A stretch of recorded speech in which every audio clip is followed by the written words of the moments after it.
Janjane aku yo pengen bantu karo kanca-kancaku, ning aku wedi. Lah kok wedi piye?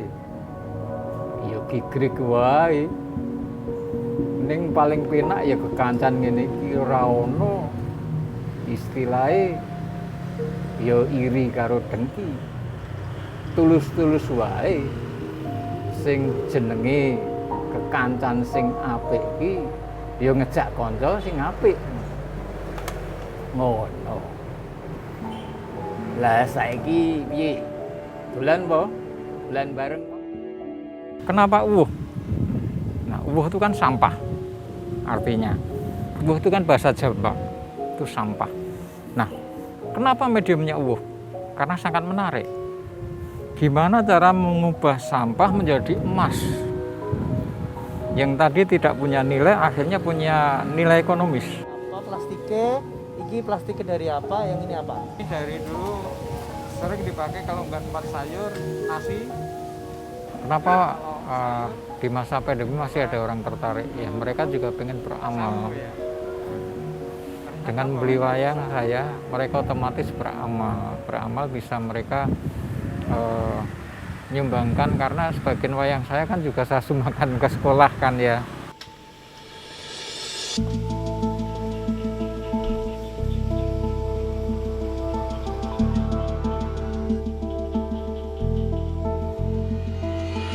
Sampah itu kan di mana-mana menjadi masalah. Setiap kota-kota besar di Indonesia ini memproduksi sampah yang luar biasa. Tangerang Selatan kurang lebih per hari itu 4.000 ton 400 ton per hari. Bogor 600 ton per hari. Jakarta 7.000 ton per hari. Artinya sampah tetap menjadi masalah.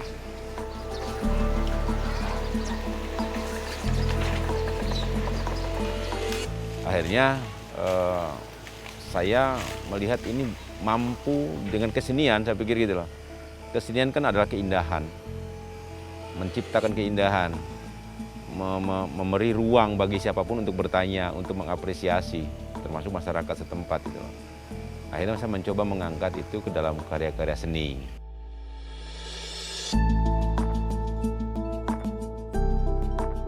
Masyarakat butuh solusi sebetulnya. Bukan hanya sebuah cukup sampai jargon atau edukasi, tapi laku, sikap gitu loh, yang langsung action gitu loh.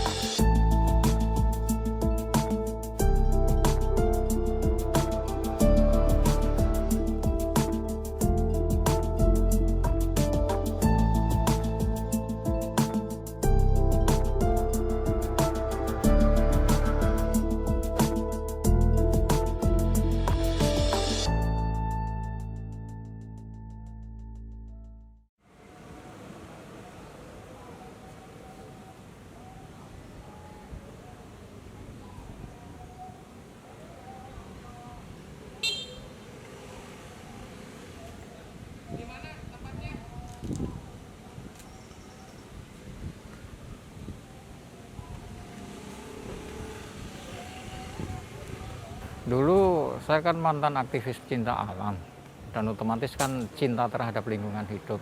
Nah, setelah selesai kuliah, kerja, terus akhirnya memutuskan jadi seorang seniman, dan kebetulan lihat kondisi lingkungan yang kadang-kadang sampah dibuang sembarangan, terus plastik berserakan, terpanggil. Dan kebetulan waktu itu mau ada pameran event internasional ya, dan saya disuruh turut serta.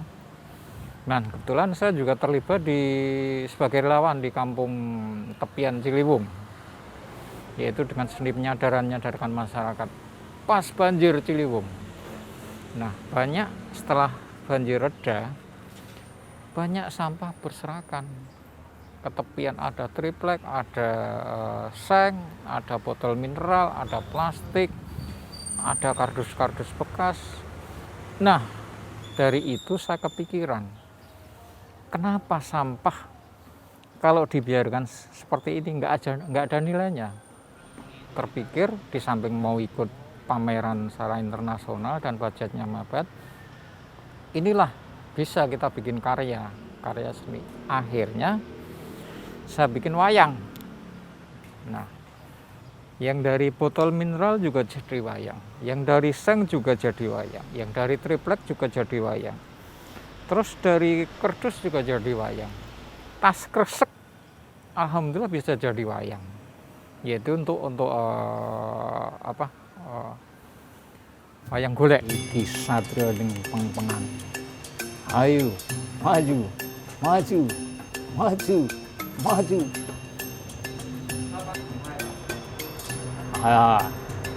Iki satria Sekti Mandraguna, ayo maju bareng.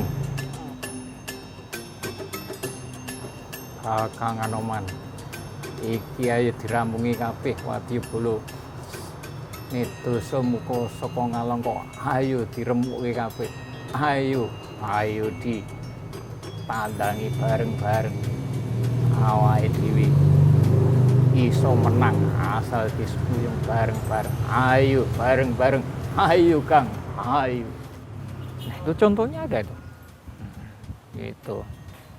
Nah, akhirnya dari situ berkembang ikut pameran. Terus habis pameran disuruh ngisi workshop. Workshop pertama kali itu ada acara Dies Natalis perguruan tinggi swasta terkenal di Jakarta. Saya suruh ngisi workshop. Nah, akhirnya kan tambah semangat kan untuk terus gimana eksperimen terhadap sampah-sampah menjadi karya seni, termasuk juga akhirnya saya pelukis bingkai atau figurannya itu dari sampah juga, berkembang sampai ke arah situ. Dan bingkai dari sampah juga akhirnya ada sambutan, bahkan sampai ada warga negara luar negeri belajar bikin bingkai itu, tapi sayangnya yang dari Indonesia belum ada bikin bingkai dari sampah gitu. Dan ternyata tahun 2017 saya diundang ke Bangkok untuk pameran tunggal lukisan kaca sekaligus memamerkan wayang. Sambutannya sangat luar biasa. Juga waktu itu diadakan workshop lukis kaca sama wayang Sambutannya sangat luar biasa karena ada peserta dari Eropa, Amerika, Asia. Nah, ternyata karya ini sekarang udah tersebar kemana-mana. Ada yang ke Eropa, ada yang ke Amerika, ada yang ke Jepang, dan sebagainya. Bahkan ada museum di luar juga yang ngoleksi wayang ini, termasuk lukis kaca.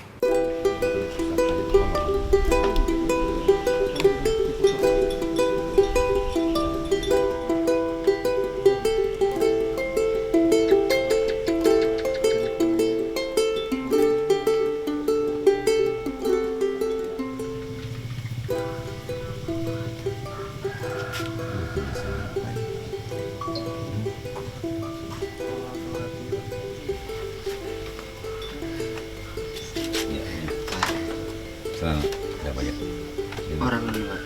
senang. Iya, lagi bikin motif dan Motif. Ngobrolin dengan finishing, kerapihan itu kita bicara produk, bicara kualitas. Jangan sampai asal gambar, yang penting ada warna. Ini yang penting itu namanya produk itu bicara tentang kualitas bukan kuantitas. Apalagi kan ini berdasarkan pesanan kan. Gitu. Sebetulnya sih melihat di lingkungan, bukan hanya di sini tapi di mana-mana, yang sampah itu yang kadang-kadang berserakan di jalan, di pojok rumah, di pojok kebun, di pojok jembatan, menggugah lewat kesadaran sebetulnya Mas. Karena saya perupa, saya pikir itu yang mampu saya lakukan. Tentang bagaimana berkarya itu, kan intinya berkarya itu memotivasi ya, agar bisa terbaca, bisa terlihat orang. Di samping itu kegelisahan saya sendiri ya, melihat itu sebetulnya. Karena tadi kita melihat kesadaran masyarakat, kesadaran orang-orang yang masih minim bicara tentang sampah. Karena saya lihat sampah adalah produsen sampah terbesar di muka bumi adalah manusia. Tapi justru kesadaran manusia yang kurang. Kita belum bicara tema, tapi bicara apa yang kita bisa harus lakukan sebetulnya gitu loh. Tema itu muncul setelah siapa saya, gitu loh. Apa saya, itu muncul gitu loh. Itu baru melihat fenomena yang tadi, sampah berada di mana-mana. Yang siapa yang membicarakan ini gitu. Institusi mungkin ada programnya tapi tidak sampai. Nah, sehingga ada inisiatif dari saya sebagai pelaku seni yang melihat sampah sebagai dijadikan sebuah karya. Setelah saya refleksi diri, ternyata saya dari kecil itu memang hidup di lingkungan yang berbau sampah.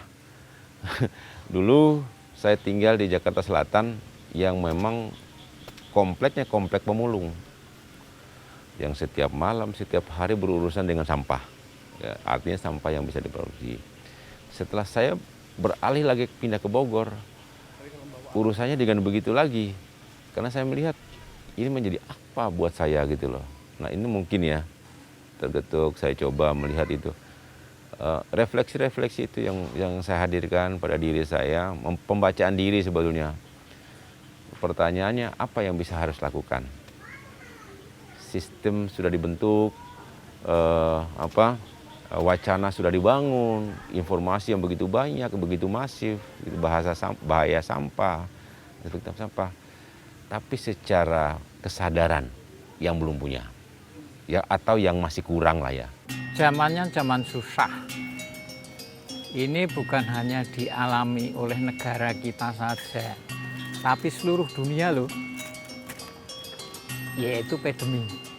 Tapi saya tetap optimis karena di sini masih banyak sampah. Nah, sampah itu kan bisa untuk, kalau bagi saya bisa untuk karya seni. Ya, jalan-jalan, tengok kanan kiri, tengok kanan kiri, sambil cari sampah.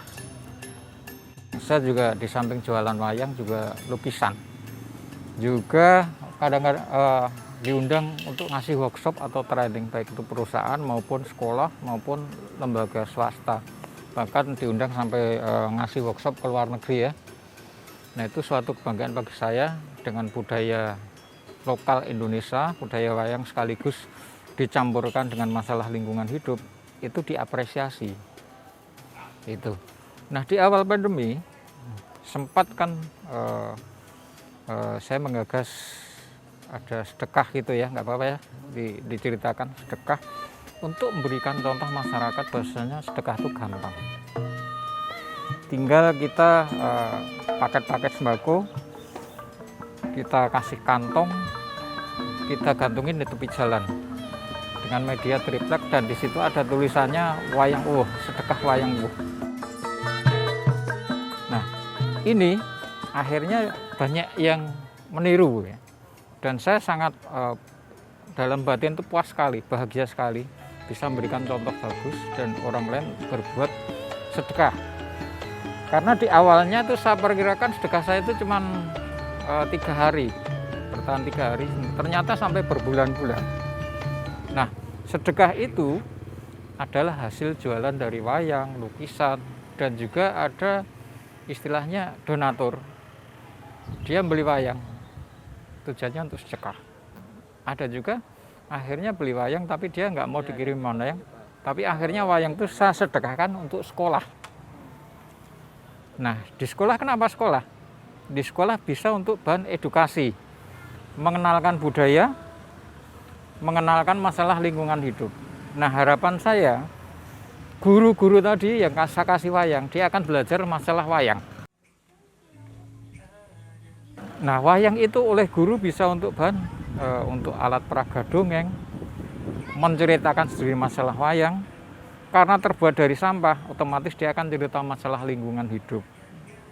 Nah, akhirnya ini kan akan menular. Dari cuma sedekah cantelan, akhirnya sampai sedekah ke edukasi. Nah, itu bagi saya amat menarik dan tantangan itu. Iskandar Harjodimulyo, kowe kudu ngati-ati. Nggih. Ndoro Gatot, kula kedah ngati-ati. Menggih napa? Saiki jamane jaman corona. Kudu digalake 3M. Memakai masker, mencuci tangan, menjaga jarak. Nah, ini badannya udah bener, coklat.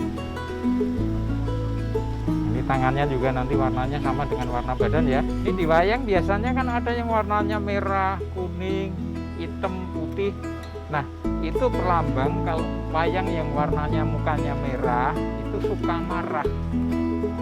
Ya enggak? Nah, kalau yang wayang mukanya warnanya hitam itu melambangkan bumi. Itu tidak suka marah, sedang mengembara wayangnya. Nah, ada yang putih warna mukanya. Nah, itu yang suci.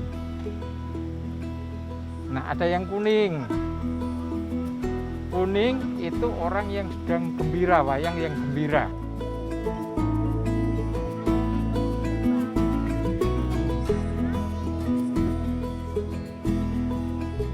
Nah kebetulan saya memulai gerakan lewat komunitas karena saya sadar Ridwan nggak akan sanggup sendirian.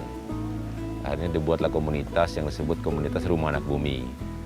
Nah di sini bergabung anak-anak muda, bergabung anak-anak kecil, masyarakat lain dari berbagai genre, dari berbagai suku dan wilayah. Nah ini kemarin Mas, lukisan ini saya bercerita tentang gunungan sampah. Nah ini ya. Sehingga muncul sebuah pemikiran bagaimana membangun sistem, gitu kan ya. Fenomena bank sampah sudah di mana-mana ada, udah ada lah di luar mana gitu. Hanya memang kenapa kita nggak punya, kan gitu. Apa sih problemnya? Dikumpulin lah orang-orang yang mau peduli, yang mau melihat sampah itu sebagai sebuah masalah. Kita omongin masalahnya, kita kupas masalahnya. Solusinya ada loh kecil dengan mungkin dengan bank sampah. Bank sampahnya sebuah sistem, tapi bagaimana kepeduliannya? Siapa sebagai pelakunya siapa? Bukan orang luar yang kita datangkan untuk kerjain, tapi masyarakat setempat. Nah ada emak-emak keren, saya sebut emak-emak keren lah, yang memang seminggu sekali mereka kita siapkan wadahnya, kita siapkan manusianya, kita siapkan tempat untuk ngumpul. Setiap hari Sabtu itu mereka datang ke kantor, bukan ke tempat lapak disebut lapak, tapi saya sebut kantor, agar derajat sampah ini menjadi naik, bukan lagi menjijikan, tapi ke kantor bank sampah. Ini kan ada botol mineral kan, nah itu bisa dibikin wayang. Nilai tambahnya lebih tinggi. Kalau mau bikin wayang dibikinkan mal dulu. Nah hadirnya masyarakat, ada di tengah masyarakat, saya pikir bagaimana kita berbuat buat masyarakat kan gitu ya. Apa yang kita harus lakukan, hal-hal kecil aja, bukan hal besar, saya pikir itu loh. Mengajak masyarakat untuk ikut serta. Saya bersyukur ya ada Mas Iskandar ya, sahabat dan teman baik juga, sering ketemu di tempat-tempat pameran, yang beliau selalu concern tentang sampah plastik, dijadikan wayang segala macam. Memang kalau bahasa saya dengan Mas Iskandar, sampah dalam emas. Nah, bagaimana potensi sampah itu kita jadikan yang bernilai ekonomi. Tapi itu kan butuh kesadaran yang kontinu, Mas. Tidak hanya sekedar jargon.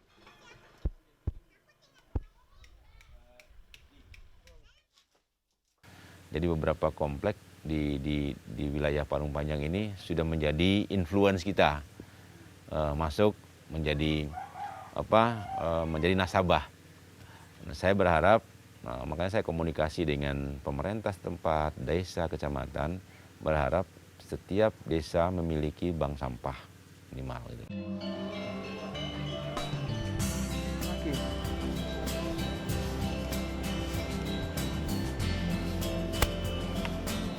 biar mepet. Pokoknya sampai mepet simpulnya ya. Badannya dulu, setelah nanti ini dilepas. Nah nanti setelah selesai seperti ini baru di cutting. Saya pikir kenapa saya masih bertahan untuk terus berproses di wayang wuh dan melukis.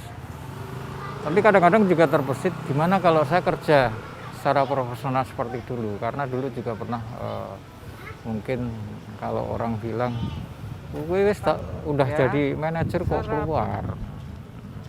Kadang-kadang juga kepikir, tapi kadang-kadang juga kepikir kalau ini saya tinggal, Seneng nggak? berarti saya nggak konsisten untuk nguri-uri budaya Indonesia sekaligus menyelamatkan lingkungan. Menyelamatkan dalam arti kata memberikan pencerahan kepada orang-orang lain tentang masalah lingkungan hidup. Pentingnya orang menjaga lingkungan hidup gitu. Supaya tidak banjir, supaya tidak longsor. Halo, nama aku siapa? Nama aku Sipa. Nama aku Nabila. Yuk, jom kita main. Ayo. Dan sampai kamu. Kalau saya tinggalkan saya merasa sedih juga ya. Biarpun secara ekonomi terpuruk. Karena apa? Nanti kalau ditinggalkan siapa yang meneruskan menjaga? Mungkin biarpun ada penjaga-penjaga budaya, ada kantong-kantong budaya, tapi yang khas seperti ini siapa lagi? Dan saya cinta terhadap Indonesia. Inilah budaya kita. Kita harus cinta. Terus cinta terhadap bumi Indonesia. Kalau cinta terhadap bumi Indonesia, kita harus berani menjaga bumi, yaitu dengan lingkungan hidup, berlingkungan hidup yang baik. Tidak membuang sampah sembarangan dan sebagainya gitu.